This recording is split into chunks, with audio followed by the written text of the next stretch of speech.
तो चलिए हम वीडियो शुरू करते हैं। यदि आप यूपी के गवर्नमेंट कॉलेज या प्राइवेट कॉलेज से BSc. Hello everyone, welcome back to my channel. I am a Rimjhim second year BSc nursing student in government college बस्ती।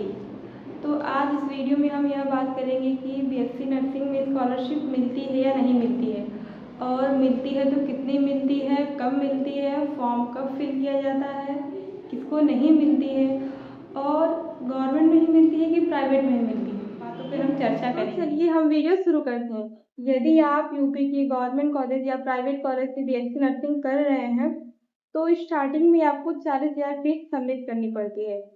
उसके बाद आपको गवर्नमेंट कॉलेज में फर्स्ट ईयर तक कोई फीस नहीं सबमिट करनी है, ये पूरे फर्स्ट ईयर की फीस है। लेकिन आपको प्राइवेट कॉलेज में और एक्स्ट्रा फीस लगती है 40,000 के अलावा। तो वो कॉलेज टू कॉलेज डिपेंड करता है। प्राइवेट में किसी में लगभग 80,000, 90,000, 1,00,000, 1,20,000, उसके ऊपर तक भी बहुत फीस पहुंच सकती है। तो हम बात करते हैं स्कॉलरशिप। स्कॉलरशिप दोनों में ही आती है, यूपी गवर्नमेंट में भी आती है, प्राइवेट में भी आती है। और प्राइवेट में जैसे आपकी फीस लगे 1,20,000, 1,30,000, इतनी आपकी स्कॉलरशिप नहीं आती है। वो प्राइवेट कॉलेज वाले थोड़े एक्स्ट्रा पैसे लेते हैं। तो इसमें प्राइवेट कॉलेज की फीस लगभग जो स्कॉलरशिप है लगभग 60 से 70,000 आती है। और गवर्नमेंट कॉलेज की फीस ही है एक साल की 30 से 40,000। तो इतना ही स्कॉलरशिप आती है गवर्नमेंट कॉलेज की। अब हम बात करते हैं फॉर्म। तो जनरली नवंबर दिसंबर में फॉर्म फिल होते हैं, और लास्ट तक या फर्स्ट वीक में या लास्ट वीक तक स्कॉलरशिप आ जाती है। और जो एससी एसटी वालों की है उनकी जो स्कॉलरशिप है 2 राउंड में आती है। और उनकी जो स्कॉलरशिप है हाफ हाफ अमाउंट में 2 बार आती है। अब हम ये बात करते हैं कि बहुत से स्टूडेंट की क्वेरी है, और मैंने भी पहले बीएससी की थी कि जो लोग पहले से बीएससी किए हैं या कोई ग्रेजुएशन किए हैं तो क्या उनको स्कॉलरशिप मिलेगी। तो उनको मिलेगी स्कॉलरशिप, पर उनको जो पहले से उन्होंने ग्रेजुएशन किया वहाँ पर जो उन्होंने स्कॉलरशिप का फॉर्म भरा था, जो रजिस्ट्रेशन नंबर था वहाँ का, उसको उनको ब्लॉक कराना होगा। उसके बाद ही उनको स्कॉलरशिप मिलेगी।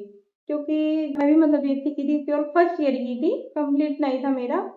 तो जब मैं इसमें फॉर्म फिल कर रही थी तो उस टाइम जब फॉर्म फिल करने के बाद जब फॉर्म सबमिट करने का टाइम आया तो फॉर्म सबमिट नहीं हुआ, और वहाँ पर एक चीज़ लिख कर आ गई, you have done this course in same level course in 2021-22, यह लिख कर आ गया। तो फर्स्ट ईयर में मेरी स्कॉलरशिप नहीं आई थी। उसके बाद मैं आपको ये बता रही हूँ कि जो आपको ये ब्लॉक कराना है रजिस्ट्रेशन नंबर, ये आपको फॉर्म को शुरू होने से पहले और इसकी जो लास्ट डेट है इसी के बीच में आप करा सकते हैं। कैसे ब्लॉक करवाया मैंने, मैं आपको बता रही हूँ। तो ब्लॉक करवाने के लिए आपको कुछ डॉक्यूमेंट चाहिए। डॉक्यूमेंट मैंने नीचे लिखे हैं, मैं याद नहीं है मुझे, मैं लिख के बता रही हूँ। आपको 10th और 12th की मार्कशीट चाहिए, अपना उसका प्रिंट आउट ले लीजिएगा। आधार कार्ड की प्रिंट आउट फोटोकॉपी ले लीजिएगा।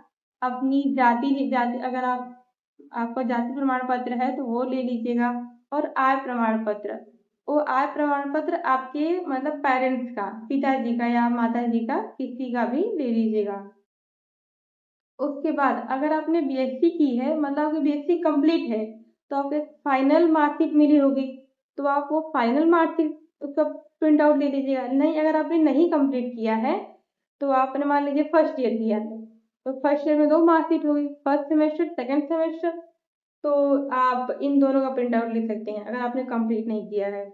उसके बाद एडमिशन कंफर्मेशन लेटर, जब आप बीएससी नर्सिंग करने आए थे तो आपको एक कंफर्मेशन लेटर मिला होगा, उसका प्रिंट आउट।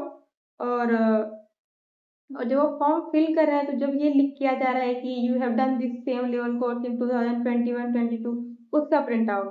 एक एप्लीकेशन एक लेटर रहेगा जो आप जहाँ बीएससी नर्सिंग कर रहे हैं वहाँ के जो अधिकारी हैं, जो फॉर्म इससे रिलेटेड काम करते हैं, वहाँ उस कॉलेज की मुहर उस लेटर पर और उनका साइन, इतना डॉक्यूमेंट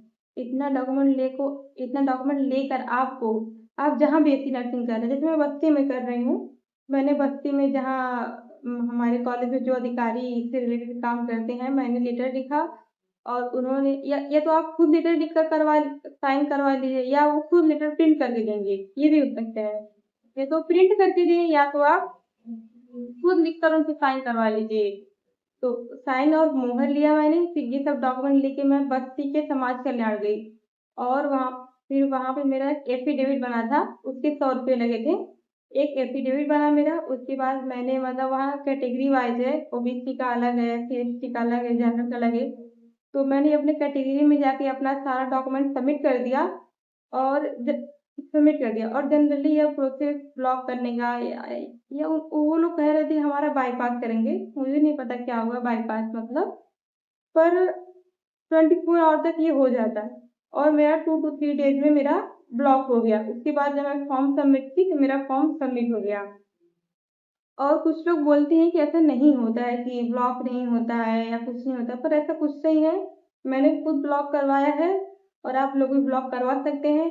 जिनका बीएससी कंप्लीट है या जिन्होंने बीएससी कंप्लीट नहीं किया है, सबका ब्लॉक होगा। जैसे वो बोल रहे थे वो बाईपास किए थे, मुझे नहीं पता बाईपास क्या है, पर सबका कर दिया उन्होंने और सबकी स्कॉलरशिप आई है और मेरी सेकेंड ईयर की स्कॉलरशिप आ गई है।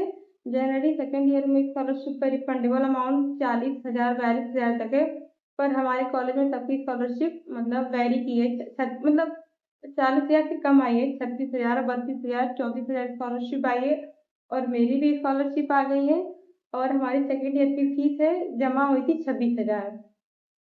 मैं आपको एक डॉक्यूमेंट का एक लिस्ट इस पे डाल दूंगी, आप लोग देख सकते हैं क्या क्या डॉक्यूमेंट चाहिए और आप भी ब्लॉक करवा सकते हैं। और तो मतलब ये है कि गवर्नमेंट कॉलेज में जो स्कॉलरशिप है 30 से 40,000 के बीच आती है, जबकि प्राइवेट कॉलेज में जो स्कॉलरशिप है 60 70 50 से 70, मतलब हर कॉलेज से वेरी करता होगा, उसके हिसाब से आती है। और यदि आपको कोई क्वेरी हो तो आप कमेंट सेक्शन में आस्क कर सकते हैं और शायद मुझसे कोई गलती हुई हो तो आप लोग प्लीज़ कमेंट सेक्शन में बताइए और thank you for watching my video.